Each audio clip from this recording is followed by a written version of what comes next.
Students, मैं हूं आपका Bhupendra sir.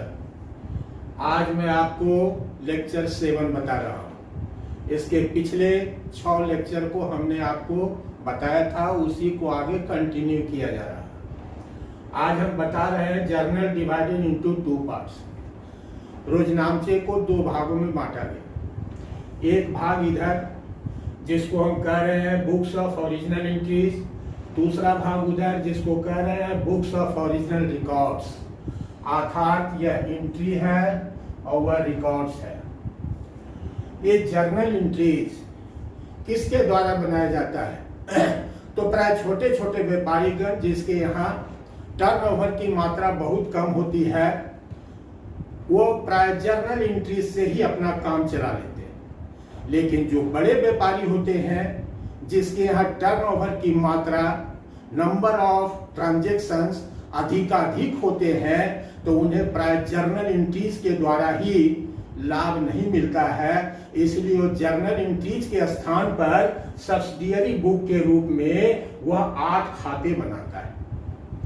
8 cash book, purchase book, sales book, purchase return book, sales return book, bills receivable book, bills payable book, proper journal. अर्थात कुल subsidiary book 8 होते हैं। इन्हीं 8 में प्राय total number of transactions by large businessman के द्वारा जो अधिक से अधिक मात्रा में ट्रांजैक्शंस किया गया, वह टोटल ट्रांजैक्शंस को इसी 8 सहायक बहियों में लिखता है। अर्थात इसे हम कैश बुक कहते हैं, परचेज बुक कहते हैं, सेल्स बुक कहते हैं। लेकिन इसे हम कैश बुक या कैश जर्नल, परचेज बुक या परचेज जर्नल, सेल्स बुक या सेल्स जर्नल, रिटर्न बुक या return journal, sales return book या sales return book journal means इसके अंतर्गत भी हम चाहे तो बुक के स्थान पर जर्नल का उपयोग और प्रयोग कर सकते हैं। इसमें कहीं कोई आपत्ति नहीं। तो पहली बात समझ गए कि प्राय जो छोटे व्यापारी गण होते हैं जिसके यहाँ नंबर ऑफ ट्रांजैक्शंस बहुत कम होते हैं, वो अपना काम जर्नल एंट्री से ही चला लेते हैं। लेकिन जो बड़े व्यापारी होते हैं जिसका नंबर ऑफ ट्रांजैक्शंस बहुत अधिक होता है, तो वैसी परिस्थिति में अधिकाधिक रोजनामचा जो तिथिवार बनाए जाते हैं, उससे बचने के लिए वह प्राय सहायक बहियों का सहारा लेता है। और वह कुल 8 प्रकार के सहायक बहियों को बनाता है और टोटल नंबर ऑफ ट्रांजैक्शंस इसी 8 बही में लिखा जाता है। आज हम डिस्कस करेंगे जर्नल एंट्रीज, क्योंकि यह शुरुआत है और इसी के इक्विवेलेंट आगे शुरुआत करेंगे कि सब्सिडियरी बुक या 8 में किस प्रकार से जर्नल किए जाते हैं। तो आज सिंपली कुछ रोजनामचा दिया गया है, हमने लिख के रखा है ताकि हम आपको अच्छी तरह से rules of debit and credit समझा सके। पहले सब कुछ बता चुके हैं कि ट्रांजैक्शंस किस चीज का होता है, किसके बीच होता है। तो प्राय ट्रांजैक्शंस, हर एक ट्रांजैक्शन 2 व्यक्तियों के बीच होता है और वस्तुओं और मुद्राओं, सेवाओं, खर्च इत्यादि का लेन देन करते हैं। बहुत ज्यादा आइटम नहीं है। थोड़ा समझने में क्या प्रॉब्लम होता है, विद्यार्थियों को हमेशा यह प्रॉब्लम होता है कि क्या आ रहा, क्या जा रहा, कहाँ आ रहा, कहाँ जा रहा है। तो सबसे पहले आप सेपरेटी एंटिटी कंसेप्ट की ओर ध्यान दीजिए, जहां पर व्यापार और व्यापारी का संबंध अलग होता है। हम व्यापार की बहियों को लिखते हैं, व्यापारी की बहियों को नहीं लिखते हैं। अर्थात व्यापारी बिल्कुल व्यापार से अलग हो जाता है और वह व्यापारी ही प्राय policy maker of the business होता है। अपने व्यापार के नीति का निर्धारण करता है। जितना भी प्रकार के निर्णय होते हैं वह मालिक के द्वारा किए जाते हैं और व्यापार में काम करने वाले लोगों के द्वारा उसका पालन किया जाता है।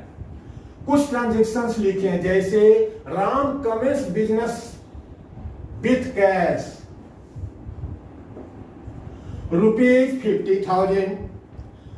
अब कमेंस प्रारंभ किया, इसका कोई डेबिट और क्रेडिट नहीं होता है।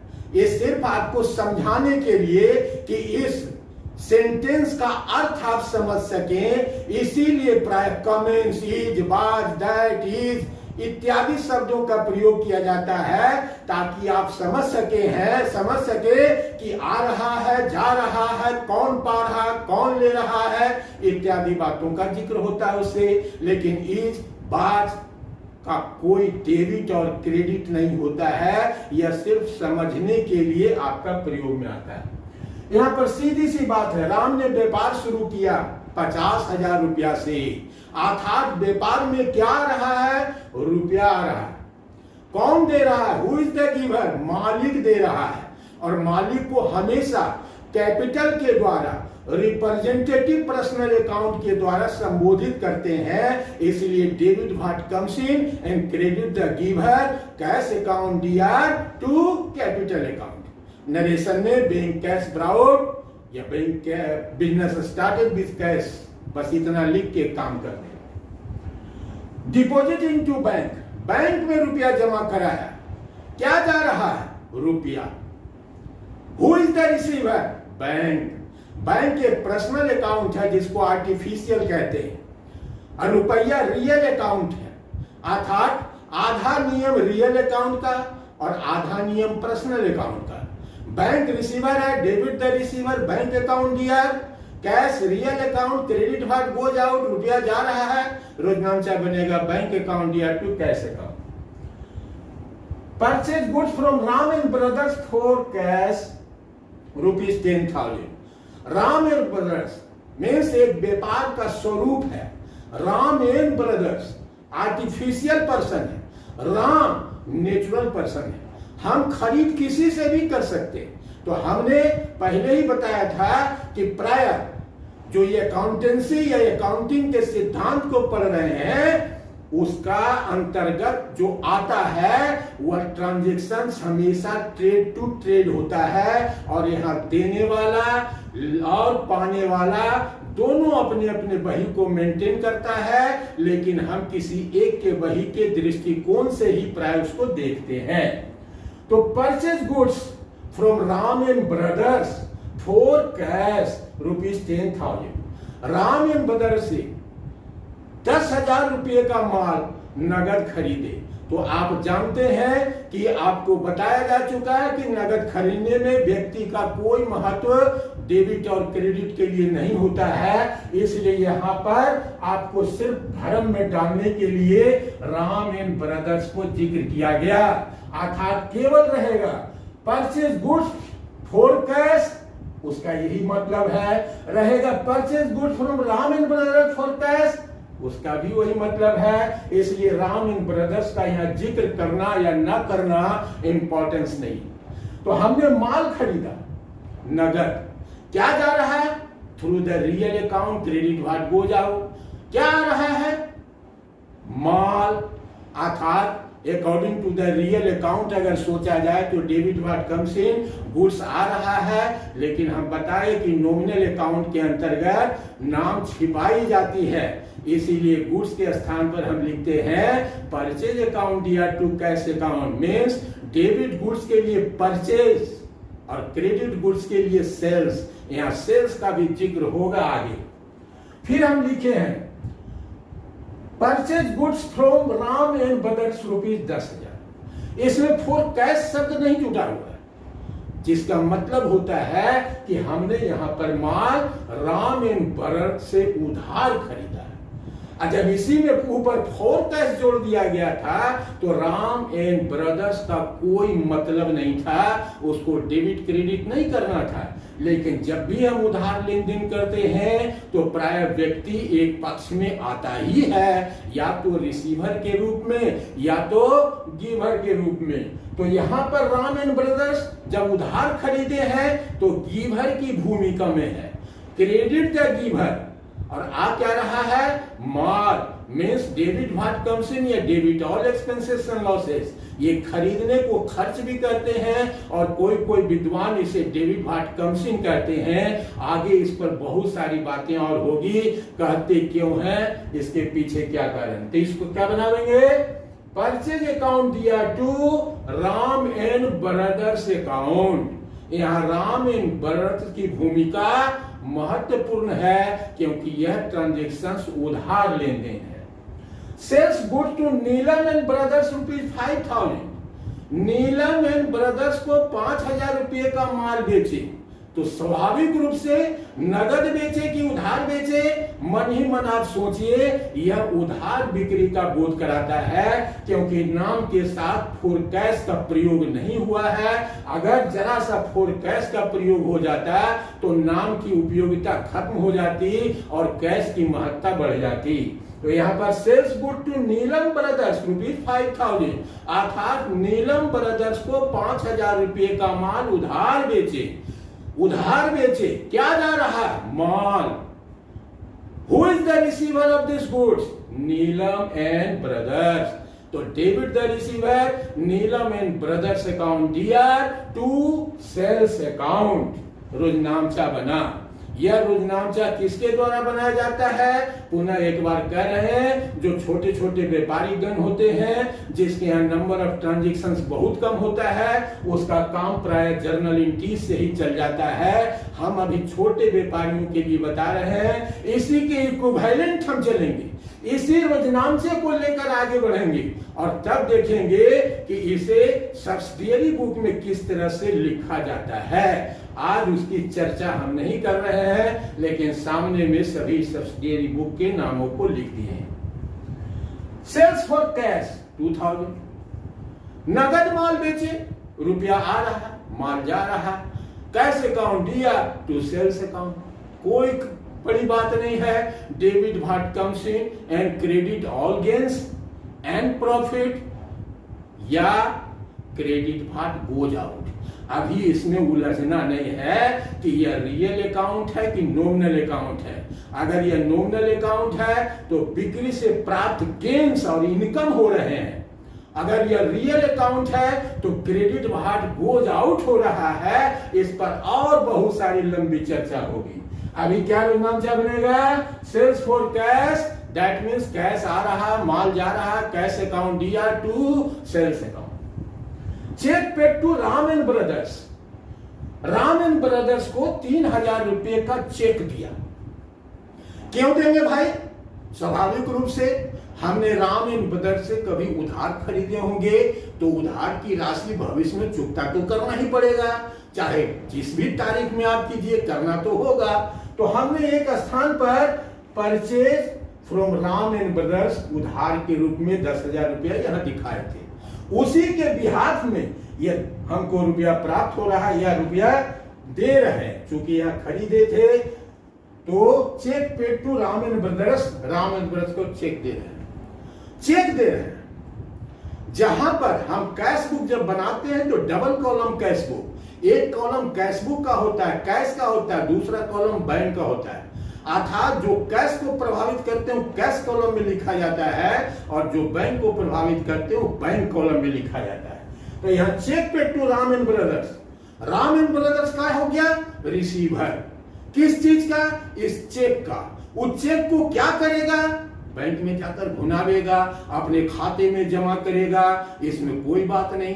तो कैश और चेक प्रायः एक दूसरे का इक्विवेलेंट भी प्रयोग किया जाता है। मीन्स कैश के स्थान पर कभी कभी बैंक शब्दों का भी प्रयोग कर लिया जाता है, लेकिन अभी नहीं। अभी हमने चेक दिया राम एंड ब्रदर्स को, तो राम एंड ब्रदर्स रिसीवर के रूप में डेबिट होगा और क्रेडिट द गिवर, बैंक इसका गिवर बनेगा। अर्थात बैंक को यहां क्रेडिट आर्टिफिशियल पर्सन के रूप में और राम एंड ब्रदर्स को debit the receiver artificial. Means यहां ट्रांजेक्शंस आर्टिफिशियल टू आर्टिफिशियल है। मीन्स यहां पर राम एंड ब्रदर्स भी आर्टिफिशियल पर्संस है और हम जो चेक दे रहे हैं उसका दाता गिवर अंततः बैंक ही बनेगा, क्योंकि हमने तो चेक एक पुड़िया कागज दिया है एक लिखकर, वो कहां जाएगा? बैंक जाएगा। बैंक ही प्राय हमारे खाते से राशि का भुगतान करेगा। और हम यहाँ बैंक के खाते को भी अपने यहाँ मेंटेन करते हैं, इसीलिए बैंक को गिवर बना देते हैं। तो यहाँ क्या योजनांचा बन गया बच्चों? यहाँ बन गया Ram and brothers account DR to bank account, debit the receiver and credit the giver. यहाँ बैंक क्रेडिट क्यों हुआ? क्योंकि उस चेक का राशि अदा बैंक ही प्राय राम एंड ब्रदर्स को करेगा, इसीलिए debit the receiver and credit the giver. Goods return to Ram and brothers. हम पहले भी बताए खरीदे हुए माल को हम वापस भी कर देते हैं, बिका हुआ माल वापस भी आ जाता है। क्यों आ जाता है? आउट ऑफ ऑर्डर, आदेश के मुताबिक नहीं है, सम डिफेक्टिव सब गुड्स, माल में कुछ त्रुटियां हैं जिसके चलते यह वस्तु लौटाई जाती। कभी कभी बिका हुआ माल वापस आ जाता है, तो कभी कभी हम खरीदा हुआ माल भी वापस कर देते हैं। यह तो घटनाएं दो प्रकार से हमारे जीवन में घटती ही रहती है। Goods return to, that means हम यहाँ माल लौटा रहे हैं। कैसा माल लौटा रहे होंगे? स्वाभाविक रूप से जो हमने खरीदा होगा। हमने किससे खरीदा? राम एंड ब्रदर से खरीदा था उधार 10,000 रुपये का, उसमें से 3,000 रुपया तो इसको चेक के द्वारा भुगतान कर दिए और 2,000 रुपये का माल इसको लौटा दे रहे हैं। क्या जा रहा है? माल। Who is the receiver of this goods? Ram and brothers. तो Ram and brothers account DR to purchase return, क्योंकि गुड्स को हमेशा गुड्स के रूप में नहीं लिखा जाता है, उसे या तो purchase sales, purchase return, sales return के रूप में लिखा जाता है। तो यहाँ गुड्स की अवस्था क्या है? गुड्स की अवस्था है जाने की। किस स्वरूप में यह जा रहा है? बिक्री के स्वरूप में नहीं जा रहा है, ये वापसी के स्वरूप में जा रहा है। अगर बिक्री के स्वरूप में कोई माल जाता है तो सेल्स अकाउंट, और वापसी के स्वरूप में कोई माल जाता है तो सेल्स रिटर्न अकाउंट। तो यहाँ योजनांचा क्या बनेगा? Ram and brothers account DR to purchase return account. खरीदा हुआ माल हम वापस कर रहे हैं, माल जा रहा है, और who is the receiver? Ram and brothers. ऐसे ऐसे ढेरों सारे रोजनामचे आपको पहले सिंपली, इसके बाद हार्ड रोजनामचे की व्याख्या करेंगे, जिसमें आपको कुछ नहीं है। जब ये सिंपल चीजों को अकॉर्डिंग टू द रूल्स आप समझ जाएंगे तो हार्ड, कठिन से कठिन प्रश्नों को भी उतनी ही आसानी पूर्वक समझेंगे जितना आसानी पूर्वक यह छोटे छोटे लेन देन को समझते हैं, जिसमें न रिसीवर न गिवर की पहचान में कठिनाई है, न गोज आउट के पहचान में, न कमसिन के पहचान में। तो इसी को लेकर आगे बढ़ेंगे। अब यह सब्सिडियरी बुक की बात कर लें थोड़ा सा, अभी तो कुछ उतना काम करेंगे नहीं, अभी सिर्फ जर्नल एंट्री, इसके अंतर्गत और भी नंबर ऑफ ट्रांजेक्शंस हम बढ़ाएंगे। बात समझ रहे हैं? इसके बाद हम books of original record, that means उसको सब्सिडियरी बुक्स कहते हैं या उसे सब्सिडियरी जर्नल भी कहते हैं। इसीलिए हमने ऊपर में शीर्षक दिया है जर्नल डिवाइडेड इनटू 2 पार्ट्स। रोजनामचे 2 भाग में विभाजित किए जाते हैं, पार्ट 1 एंड पार्ट 2। विभाजन 1 और विभाजन 2। विभाजन 1 छोटे छोटे व्यापारियों के लिए, विभाजन 2 बड़े बड़े व्यापारियों के लिए। तो यहाँ पर बड़े व्यापारी का क्या मतलब है? हम तो वही 10 ट्रांजेक्शन्स को यहाँ पर देखेंगे, छोटे व्यापारी के निगाह से भी वही 10 ट्रांजेक्शन और बड़े व्यापारी के निगाह से भी वही 10 ट्रांजेक्शन, लेकिन दोनों में 10 ट्रांजेक्शन्स को लिखने के अलग अलग तरीके को समझेंगे।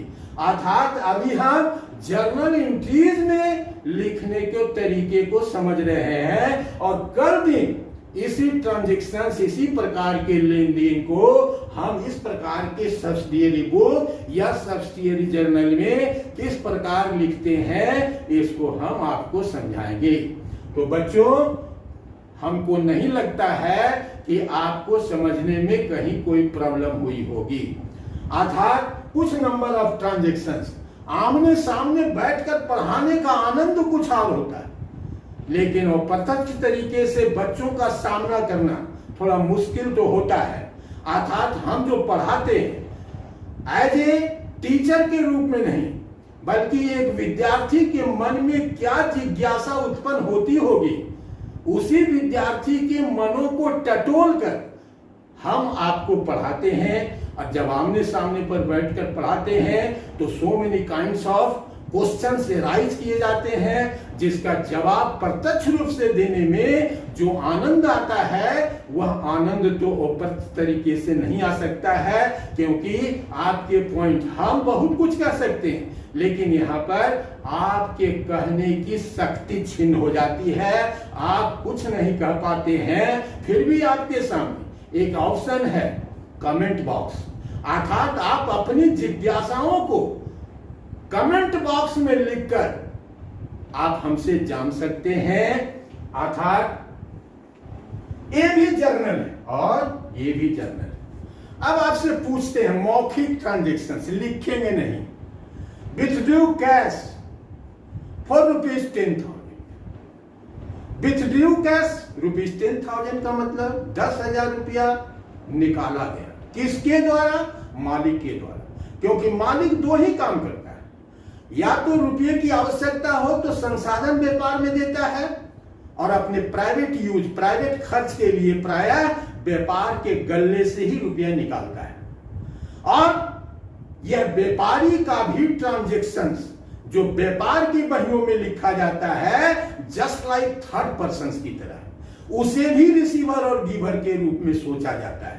व्यापारी इज ऑल्सो ए रिसीवर और giver in two cases, one for capital and one for drawing. जब कैपिटल हुआ देता है तो हम व्यापार की दृष्टि से क्या सोचे?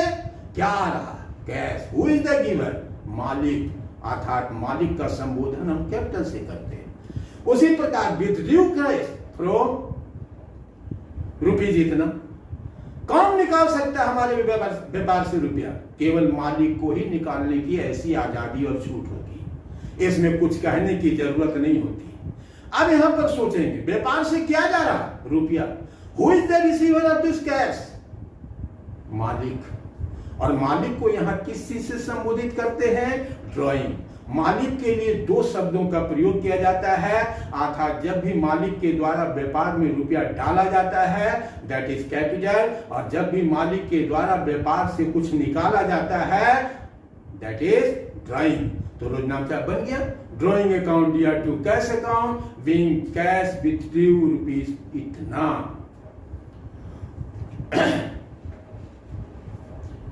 तो बच्चों, आज हम इस वीडियो को यहीं पर समाप्त कर रहे हैं। पुनः आगे इसी को पुनः कंटिन्यू करेंगे और तब फोकस करेंगे journal entries with subsidiary books.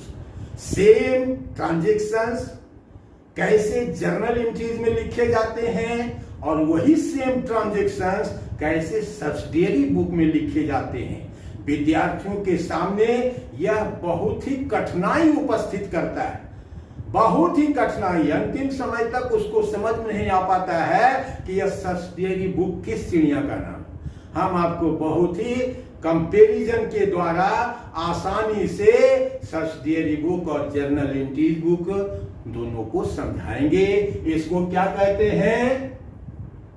Books of original entries. ये भी अंतर समझना चाहिए। इसको क्या कहते हैं?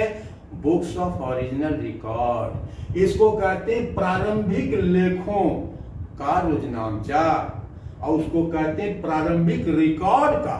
ओरिजिनल का मतलब मूलभूत, प्रारंभिक इत्यादि। ये रिकॉर्ड के रूप में रखा जाता है और ये जर्नल के रूप में रखा जाता है। इस जर्नल में डेबिट और क्रेडिट बार बार लिखे जाते हैं, लेकिन इसमें डेबिट और क्रेडिट नहीं लिखे जाते हैं। मीन्स जितना भी purchase, number of purchase of transaction हमने बताया, यहां पर 5 गो एक महीने में परचेज होते हैं, तो यहां पर 500 एक महीने में परचेज होते हैं। ये 5 बार 5 तिथियों में रोजनामचा बनाता है। अगर इसी रोजनामचे को यह फॉलो करोगे तो वह 500 बार रोजनामचा बनाएगा। तो 500 बार रोजनामचा बनाने में कितनी समय की बर्बादी, धन की बर्बादी, इसी से बचने के लिए वह 500 बार के रोजनामचे को एक रोजनामचे में सिमट कर ला देता है, जिसे हम परचेज बुक या परचेज जर्नल कहते हैं। धन्यवाद। आज के लिए इतना ही। जय हिंद।